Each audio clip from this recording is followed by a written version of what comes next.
It had been so long since anyone had touched me, and the thought hit me harder than I wanted to admit. But then I felt his hands move lower, slowly, gently, down the curve of my back. My breath caught in my throat, and I opened my mouth to say something, but nothing came out. My mind was racing, but I remained silent. I told myself it was all right, that he was just helping, that I was imagining things, but I wasn't. His hands hovered there for a moment, near the edge where my towel ended. I could feel his hesitation. I could feel my own. And instead of stopping him, I said, "It's okay. You can rub there too." The words hung in the air like something poisonous, and the moment they left my mouth, I knew I couldn't take them back. Leonard didn't say anything. He didn't stop either. I closed my eyes and felt his hands on me, lower than they should have been. My heart was beating so hard I thought he could hear it. I wanted to move, to sit up, to tell him to stop. But I didn't. I couldn't. I let it happen. Even now, I don't know why. Maybe it was the loneliness.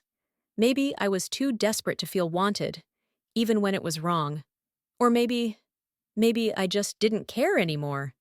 That day on the beach broke everything inside me, and nothing would ever be the same again.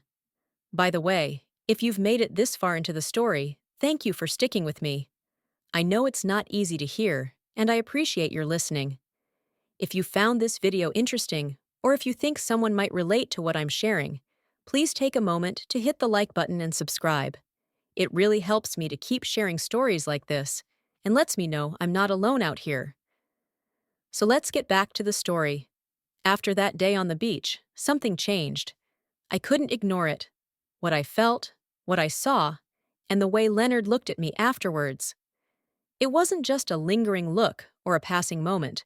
It was constant. Every time I caught his eye, there was something different about him, something I couldn't put my finger on but couldn't ignore. I tried to bury it. When we got home that night, I did everything I could to act normal. I made dinner. I asked Leonard about school. I folded laundry late into the night, my hands shaking the whole time. I kept replaying everything that had happened. His hands, the way he lingered, the tension I felt in my own body. I hated myself for it, and I hated him for making me feel that way about my own son. Phoenix didn't notice anything. He came home late as usual, his tie loose, his face tired.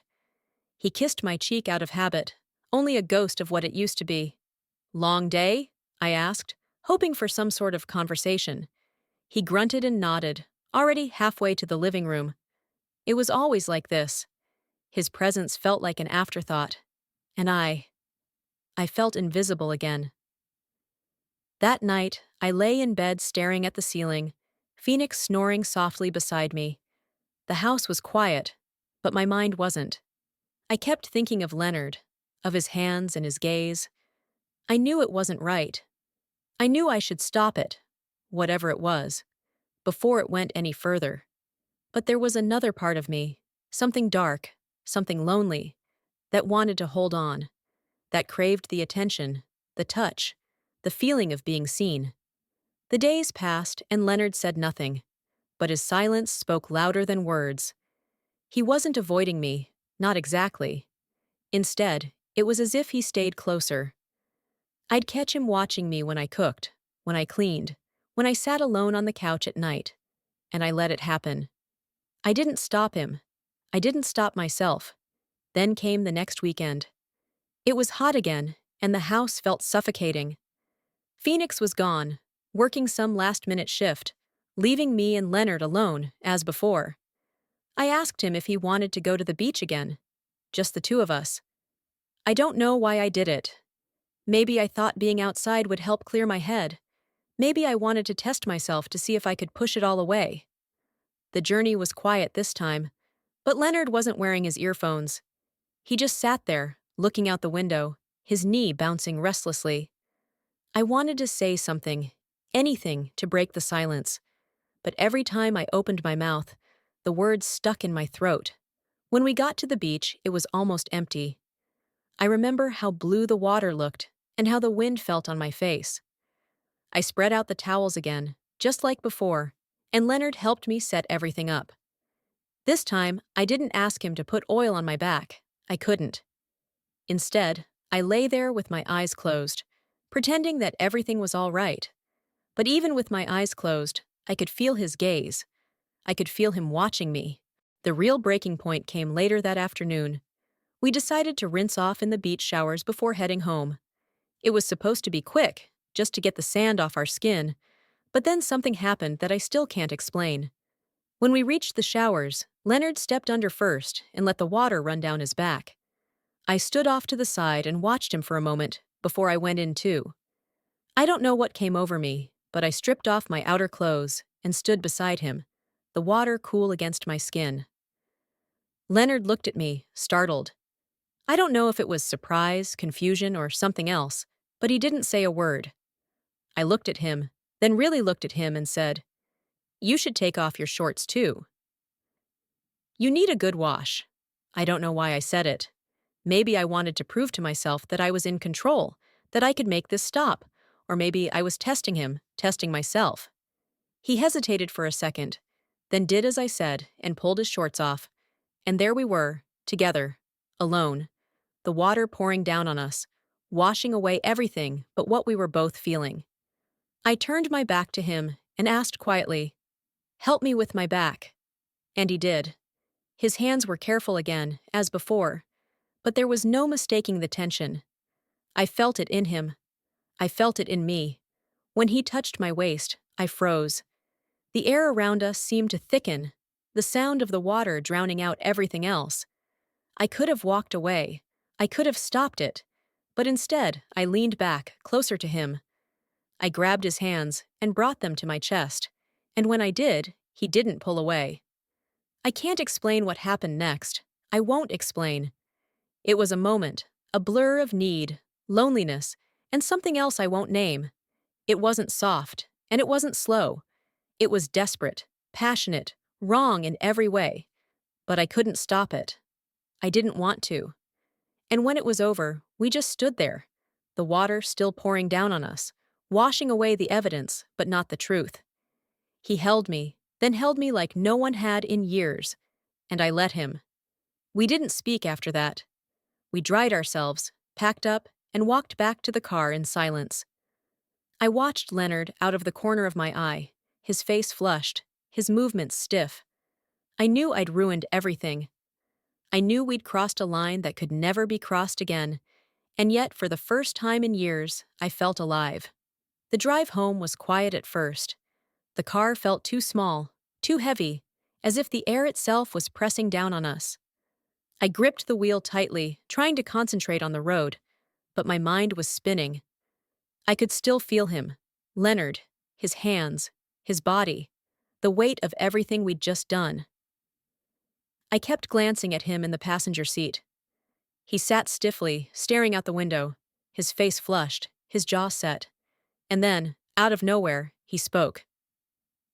"Mum," he said, his voice low, almost uncertain. I didn't look at him. I couldn't, but I heard him. What? What just happened back there? My heart skipped a beat. For a moment, I considered pretending I hadn't heard him, brushing it off, changing the subject. But there was no point in pretending, not after what we'd done. I took a shaky breath and replied, "I don't know." It was the truth, or as close to it as I could get. I didn't know what had happened or why. I just knew that everything had changed. We didn't speak again until we pulled into the driveway. I turned the car off, but neither of us moved. Leonard finally looked at me, really looked at me, and for the first time, I saw something in his eyes that frightened me. It wasn't confusion or guilt or even shame. It was longing. "How long have you felt this way?" he asked. His words sent a shiver down my spine, because I'd been asking myself the same question. I looked at him, and it was as if a dam had burst inside me. "I don't know," I whispered.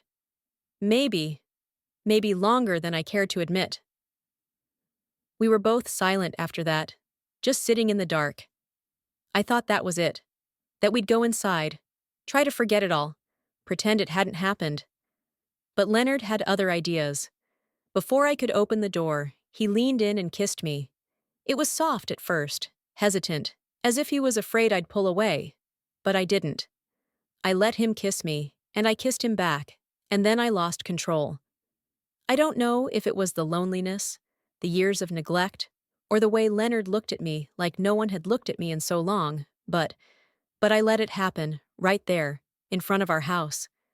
Leonard pulled me into him, his hands sliding over me as if they belonged there. I felt alive. I felt wanted. I felt seen for the first time in years. I didn't care about anything else. I don't know how long we stayed like that, tangled together, but eventually we moved inside. I don't remember much of the walk to the door, just the feel of his hand on mine, the silence between us humming like electricity. We didn't speak. We didn't need to. Once we were inside, everything escalated, as if we'd been holding back for too long, and the dam had finally burst. The next few days were a blur. Leonard stayed close to me, always finding reasons to brush against me or look at me when no one else was watching. I told myself to stop, to pull away, to end whatever it was, but every time I looked at him, I saw the same loneliness I was feeling. It was like we were mirrors of each other, reflecting back the same need, the same emptiness, and I couldn't say no. I didn't want to. At night, I'd lie in bed next to Phoenix, staring at the ceiling, listening to the sound of his breathing. I'd think of Leonard in the next room, the way his hands felt, the way he made me feel alive again, and then I'd close my eyes. The guilt coiled like a snake in my chest. I knew it couldn't last. I knew it was wrong, but I couldn't stop it. The tension between us grew stronger every day until it finally exploded. It was late one night. Phoenix was back at work. Issa was asleep, and Leonard and I were in the kitchen. I was doing the dishes, trying not to think about it, when I felt him behind me. I turned around, and there he was, looking at me the same way he had on the beach. "Leonard," I said quietly, trying to warn him, but he didn't stop. He came closer, so close that I could feel his breath on my neck. "Mom," he whispered, "I can't stop thinking about you." I was frozen. My heart was beating so hard, I thought it would burst. I wanted to tell him to stop, to go back to his room, to leave me alone. But I didn't. Instead, I looked up at him and said the one thing I shouldn't have. "I can't stop either." And that was it. That was the moment it all fell apart. Leonard kissed me again, harder this time, desperately, and I kissed him back. I didn't care that it was wrong. I didn't care about Phoenix or Aya or the life we had built together. All I cared about was him, Leonard, my son. The only person who made me feel like I mattered. Things haven't been the same since that day on the beach. In fact, I'm not sure they ever will. Leonard and I, we crossed a line, one that can't be erased, no matter how hard I try to convince myself otherwise. What started as a moment has turned into something I can't control. The guilt is there, heavy, constant, but it won't stop me. And that's the part that scares me the most. I look at my husband, Phoenix, and my daughter, Aya, every day, and wonder how they don't see it, how they don't notice the cracks that are spreading through our family.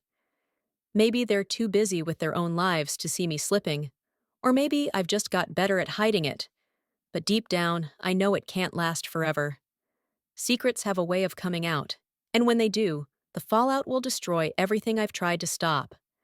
I've told myself over and over again that this is wrong, that Leonard deserves better, that I deserve better.